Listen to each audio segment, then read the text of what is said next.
ഈ ഈ ഈ ഗവൺമെന്റിന്റെ കീഴിൽ സകല ഗുണ്ടകൾക്കും ധൈര്യമാണ്.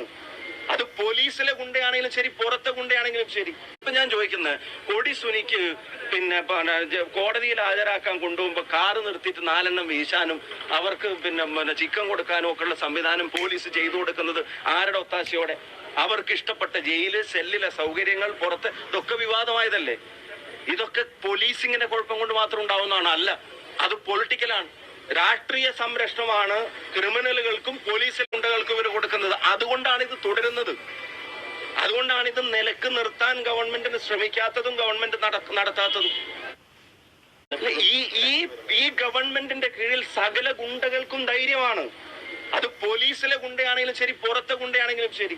ഇത്രയും വിവാദങ്ങളും ഇത്രയും ചർച്ചകളും ഇത്രയും നടപടികളും കേരളം ആവശ്യപ്പെടുമ്പോൾ സർക്കാരിന്റെ ശമ്പളം പറ്റുന്ന, ജനങ്ങളുടെ നികുതി പണത്തിൽ നിന്ന് ശമ്പളം പറ്റുന്ന ഒരു ഗുണ്ട, പിന്നെ പോലീസിന്റെ ഗുണ്ടയുടെ മനോഭാവമുള്ള ഒരുത്തൻ ഇപ്പോഴും ഒരു പോലീസുകാരൻ ആളുകളെ മർദ്ദിക്കുന്നതിന്റെ ചിത്രം നവമാധ്യമങ്ങളിൽ ഇടണമെങ്കിൽ അവന്റെ പ്രൊട്ടക്ഷൻ, അവന്റെ ധൈര്യം ഇവിടുത്തെ ആഭ്യന്തര വകുപ്പിന്റെ നടപടിയില്ലായ്മയാണ്.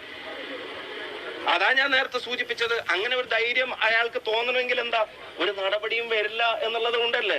ഇനിയിപ്പോ ആ നടപടിക്ക് എല്ലാരും കൂടെ ഒച്ചയുംബഹളം ഉണ്ടാക്കണം, അതിന് മാധ്യമങ്ങളെല്ലാം കൂടെ വാർത്ത കൊടുക്കണം, അതിനും പ്രതിഷേധങ്ങൾ ഉണ്ടാവണം. അപ്പൊ ആ പ്രതിഷേധം ഉയരുമ്പോ എന്തെങ്കിലും കണ്ണിൽ പൊടിയിടാനുള്ള ഒരു കാര്യം വന്നാലായി. അത് ചെയ്യുന്നവർക്ക് അറിയാം, സംരക്ഷിക്കാൻ മേലെ ഞങ്ങളുടെ അതേ മനോഭാവമുള്ള ആളുകൾ മേലെ ഉണ്ട് എന്നുള്ളത് അത് ചെയ്യുന്നവർക്കറിയാം. വകുപ്പും അതിന്റെ തലപ്പത്തിരിക്കുന്ന മന്ത്രിയും കേരളത്തിന്റെ സർക്കാരും എല്ലാ ഒത്താശയും ചെയ്തു കൊടുക്കുക.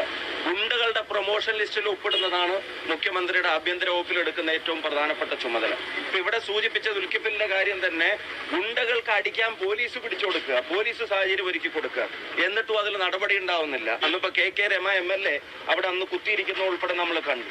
അപ്പൊ അതൊക്കെ ഉണ്ടായിട്ടും ഇതൊക്കെ ചെയ്യാതിരിക്കുന്നത് ഗുണ്ടായിസത്തിനുള്ള പിണറായി വിജയന്റെ സപ്പോർട്ടാണ്. പോലീസ് ഗുണ്ടായിസം പിണറായി വിജയന്റെ സപ്പോർട്ടിലാണ് വളരുന്നത്. കേരളത്തിന്റെ ആഭ്യന്തര വകുപ്പ് മന്ത്രി കൂടിയായ മുഖ്യമന്ത്രിയുടെ ഇന്നാക്ഷനിലാണ് ഈ ഗുണ്ടായിസം തഴച്ചു വളരുന്നത്. അതാണ് ജനമൈത്രി പോലീസിനെ ഗുണ്ടാമൈത്രി പോലീസാക്കി മാറ്റി, അതല്ലെങ്കിൽ കൊലമൈത്രി പോലീസാക്കി മാറ്റി എന്ന് കേരളത്തിലെ ജനങ്ങൾക്ക് പറയേണ്ടി വരുന്നത്. പോലീസ് ഗുണ്ടായിസം പിണറായി വിജയന്റെ സപ്പോർട്ടിലാണ് വളരുന്നത്. കേരളത്തിന്റെ ആഭ്യന്തര വകുപ്പ് മന്ത്രി കൂടിയായ മുഖ്യമന്ത്രിയുടെ ഇന്നാക്ഷനിലാണ് ഈ ഗുണ്ടായിസം തഴച്ചു വളരുന്നത്.